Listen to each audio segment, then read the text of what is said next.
عزیز طلبہ، ہمارا آج کا ٹاپک میدان کربلا میں صبح کا منظر ہے۔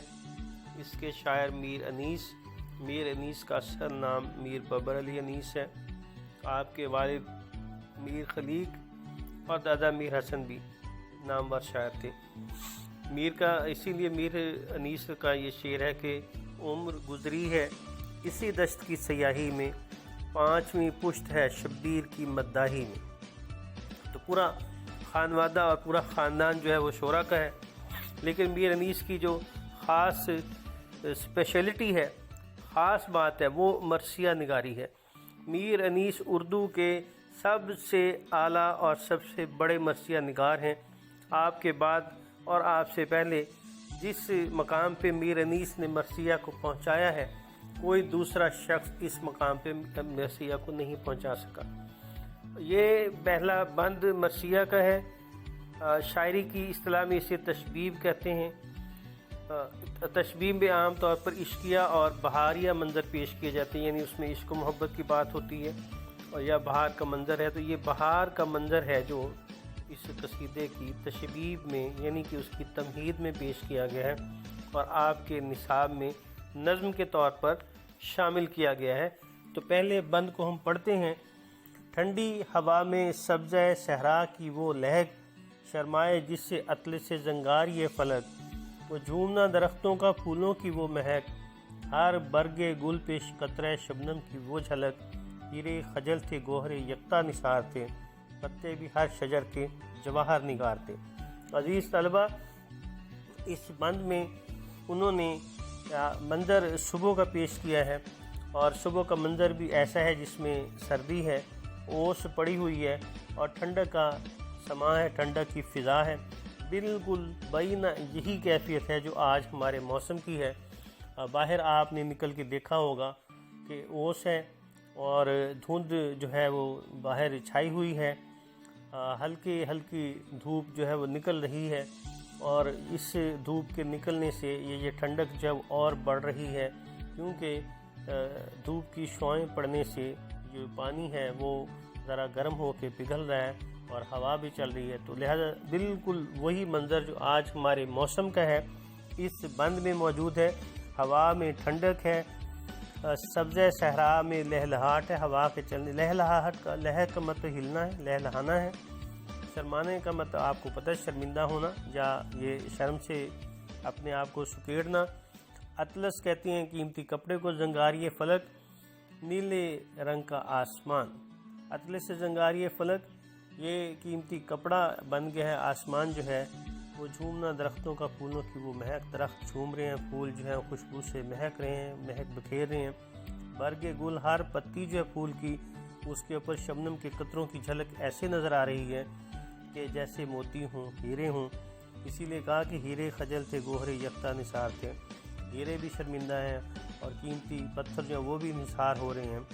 اور پتے بھی ہر شجر کے جواہر نگار ہیں، اور ہر پتا جو ہے درخت کا وہ یوں ہے جیسے اس کے اوپر ہیرے جڑے ہوں، ہیروں سے اس میں نقاشی کر دی گئی ہو، ہیروں سے اس کی کڑھائی کر دی گئی ہو۔ تو عزیز طلبہ، اس بند میں آپ نے دیکھا کہ انہوں نے صبح کے وقت جو کیفیت ہوتی ہے ایک باغ کی، ایک گلشن کی، ایک صحرا کی، اس کو بتا دیا ہے کہ ہوا ٹھنڈی ہے اور صحرا میں سبزہ لہلہا رہا ہے، آسمان کے اوپر جو ہے وہ نیلے رنگ کا آسمان ہے، اور اس میں پھولوں کا یہ جو درختوں کا ہرا رنگ ہے وہ اور نمایاں ہو رہا ہے، درخت جھوم رہے ہیں، پھولوں کی مہک ہر طرف چھائی ہوئی ہے، پتے اور پتوں پر، پھولوں کی پتیوں پر شبنم چمک رہی ہے، اور یہ پھولوں کی پتیوں پر جو شبنم ہے، یہ جو اوس کے قطرے ہیں وہ ایسے چمک رہے ہیں جیسے موتی ہیں، کیونکہ وہ سفید قطرے کے اوپر جب سورج کی روشنی پڑتی ہے تو ریفریکشن یا انعطاس کے عمل سے اس میں ہمیں مختلف روشنیاں نظر آتی ہیں، اور وہ روشنیاں ہیرے کی طرح چمکتی ہوئی محسوس ہوتی ہیں۔ یوں محسوس ہوتا ہے کہ یہ پتیوں کے قطرے جو ہیں وہ ہیرے ہیں جو کسی درخت کی پتیوں کے اوپر پڑے ہیں،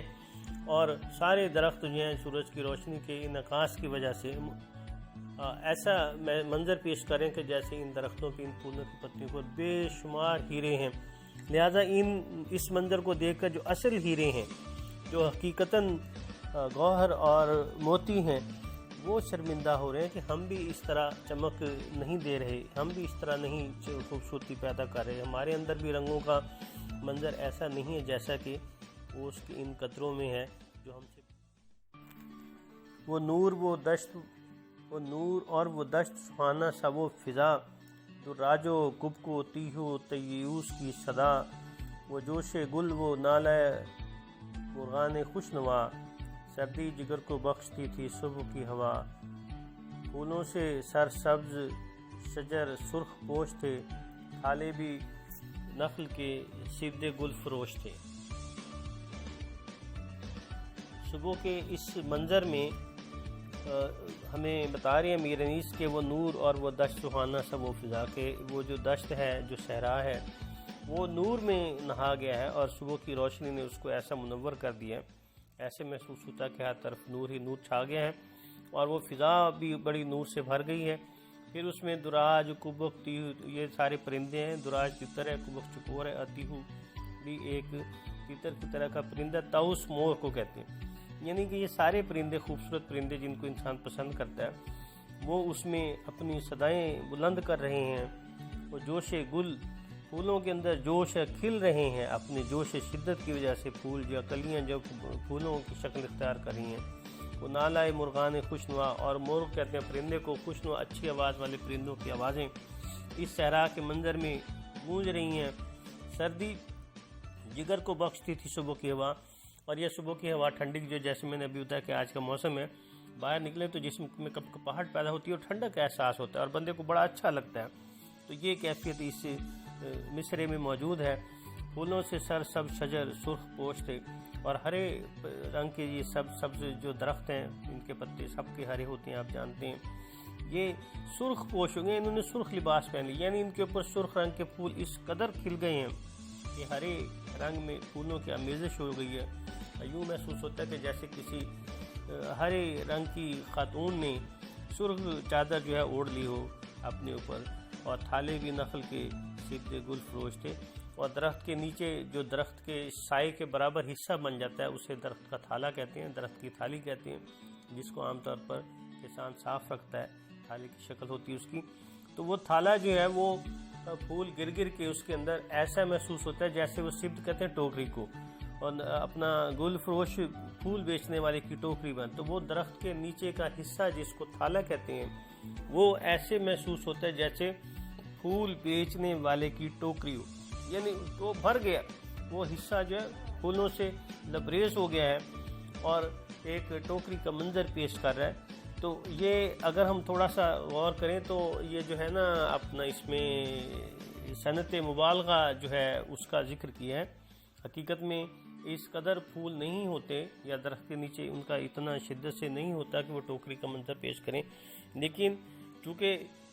اس کا مقصد ہی تشبیہ کا یہی ہے کہ اس میں بہار کا منظر پیش کیا جانا، لہٰذا انہوں نے اس منظر میں اور خوبصورتی پیدا کر دی اس مبالغہ آرائی سے۔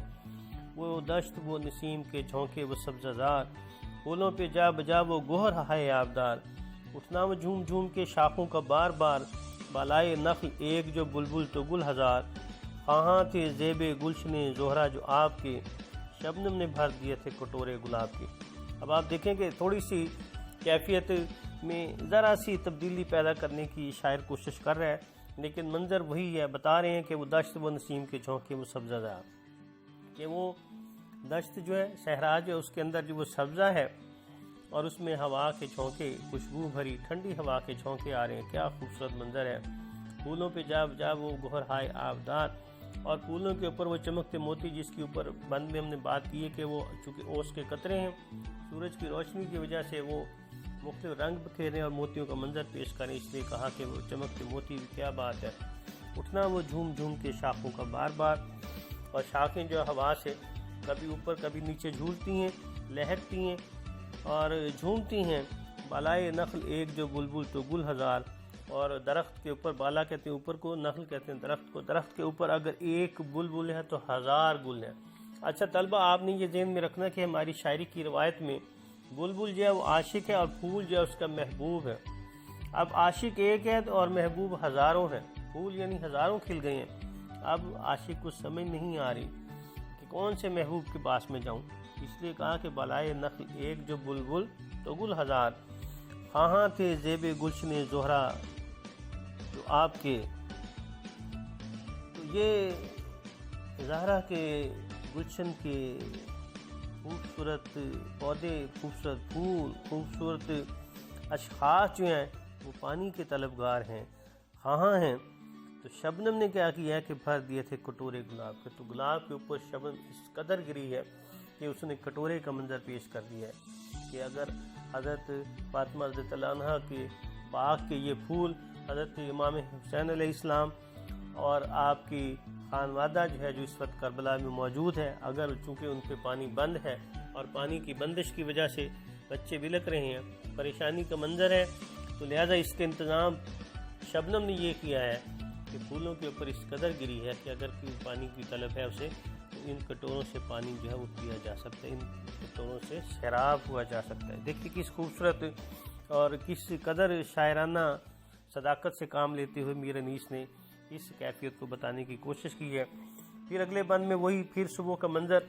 اس پہ بھی آپ دیکھیں کہ وہ کمریوں کا چاروں طرف سرو کے ہجوم۔ اچھا اس کو سرو پڑھنا، آپ نے سرو نہیں پڑھنا، یہ لمبے قد کا پودا ہوتا ہے ہمارے عام طور پر اگر آپ ٹاؤن ہال میں جائیں تو وہاں آپ کو یہ پودا مل جائے گا۔ وہ کمریوں کا چار طرف سرو کے ہجوم، کوکو کا شور، نالہ حق سرہو کی دھوم، سبحان ربنا کی صدا تھی العموم، جاری وہ تھے جو ان کی عبادت کے تھے رسوم، کچھ گل فقط نہ کرتے تھے رب الہ کی مدح، ہر خار کو بھی نوک زباں تھی خدا کی مدح۔ تو وہی میں نے جو بتایا کہ تھوڑی سی چینج لا رہے ہیں آہستہ آہستہ جیسے آگے بڑھ رہے ہیں، لیکن منظر وہی ہے۔ کمری یہ چھوٹی سی چڑیا، چھوٹا سا پرندہ، چاروں طرف ان کا شور ہے، اور کس کے سرو کے پودے کے گرد کمری جو جھوم جھوم کے شور کر رہی ہے، کوئل کوکو کا شور کر رہی ہے، اور نالہ حق سرہو کی، اے اللہ جو تو پوشیدہ ہے تیری ہی ہر طرف دھوم ہے، تو ہی پاک ہے، تو ہی صاف ہے۔ کوئل بھی یہ ذکر کر رہی ہے سبحان ربنا، اے اللہ تو پاک ہے کی صدا جو ہے عام طور پر ہر طرف سے بلند ہو رہی ہے، کمریوں سے بھی، کوئل سے بھی، پودوں سے بھی، پتوں سے بھی، جاری تھے وہ جو ان کی عبادت کے تھے رسوم، اور تمام یہ چیزیں اپنی اپنے انداز میں اللہ کی عبادت میں مصروف ہیں۔ اور کیا ہے کہ کچھ گل فقط نہ کرتے تھے رب اللہ کی، صرف پھول جو ہیں وہی اللہ کی تعریف و تسبیح نہیں کر رہے، بلکہ ہر خار کو بھی نوک زباں تھی خدا کی مد۔ تو خار کانٹا جو ہے اس کی نوک آپ نے اگر غور کیا ہو، کانٹا جو ہے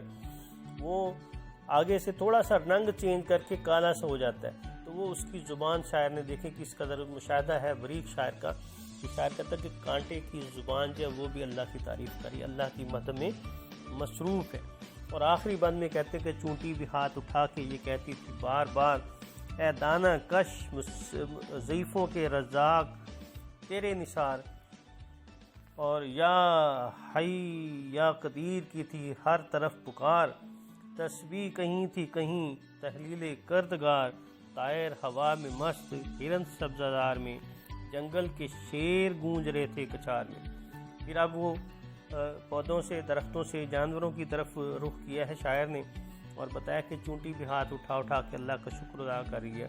اللہ کے آگے دعا کر رہی ہے کہ اے کمزوروں کو دانہ دینے والے، اے کمزوروں کو رزق دینے والے، میں تیرے قربان جاؤں۔ کس طرح ہم چونٹیوں کو بھی رزق دیتا ہے، اور یا حی یا قدیر کی تھی ہر طرف پکار، اور ہر طرف اللہ کی یہ صفات جو ہیں کہ ہمیشہ سے ہے، قدرت رکھنے والا، قادر ہر چیز، اس کی پکار ہر طرف سے آ رہی ہے۔ تسبیح اللہ کا ذکر بلند کرنا، تحلیل کردگار اللہ تعالیٰ کا نام ہے، تو اللہ تعالیٰ کو کہتے ہیں، تو اللہ تعالیٰ کی ہر چیز جو ذکر کر رہی ہے، اور طائر ہوا میں مست، پرندے ہوا میں مست ہو کر اللہ کا ذکر کر رہے ہیں، اور ہرن سبزہ زار میں جھوم جھوم کے، اچھل اچھل کے، کود کود کے اللہ کے ذکر میں مصروف ہے، اور جنگل کے شیر گونج رہے تھے، اور اپنی کچھاروں میں، اپنے ہیبیٹیٹ کہتے ہیں جس میں جنگل رہتا ہے، کچھار اس کو کہتے ہیں مسکن کو، جس میں اس کی رہائش ہوتی ہے، تو اپنی کچھار میں جنگل جو اللہ کا ذکر کرنے میں مصروف ہے۔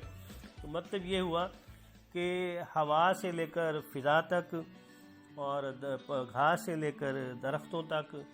اور شبنم سے لے کر پانی تک، اور چونٹی سے لے کر جو ہے شیر تک، تمام چیزیں جو ہے اللہ کی عبادت میں مصروف ہیں، اللہ کا ذکر کر رہی ہیں، اور اس سے ٹھنڈے موسم سے، خوبصورت موسم سے لطف اندوز ہو رہی ہیں۔ عزیز طلبہ، یہ آپ کی نظم تھی ہم نے اس کا مطالعہ کر لیا. آپ نے ایک تو اس کا خلاصہ جو 10 لائنوں سے زیادہ نہیں ہونا چاہیے اس کو تیار کرنا ہے، اور اس کا مرکزی خلاصہ دونوں تقریباً ملتے جلتی چیزیں ہیں، اور ایک بند جو ہے اس کی تشریح آپ نے مجھے لکھ کے چیک کروانی ہے اور اپنی حاضری کو یقینی بنانا. ٹھیک ہے جی. تو یہ آپ کو 2 چوائس ہیں کہ دوسرا یا تیسرا، دونوں آپ کے پاس آپشن ہے، اس بند کی یا اس بند کی تشریح کر کے آپ مجھے چیک کروائیں گے. 2 آپشن دے دیا آپ کو، دوسرا تیسرا بند کی. ٹھیک ہے. اور اپنی حاضری یقینی بنائیں گے، اوکے لکھیں گے. آج آپ نے یہ پڑھ لیے میر انیس کی نظم جو تھی. اپنا خیال رکھنا، احتیاط کریں، کرونا سے بچیں، فاصلہ جو ہے سوشل ڈسٹینس اس کو قائم رکھیں، ماسک بڑا ضروری ہے، ہاتھوں کو صاف رکھنا بڑا ضروری ہے. بیٹے آپ کا یہ کام ہے، اس کو آپ نے چیک کرانا، اپنی حاضری یقینی بنانی ہے. اوکے لکھ کے. اوکے. اللہ حافظ. اپنا خیال کریں، احتیاط کیجیے. السلام علیکم.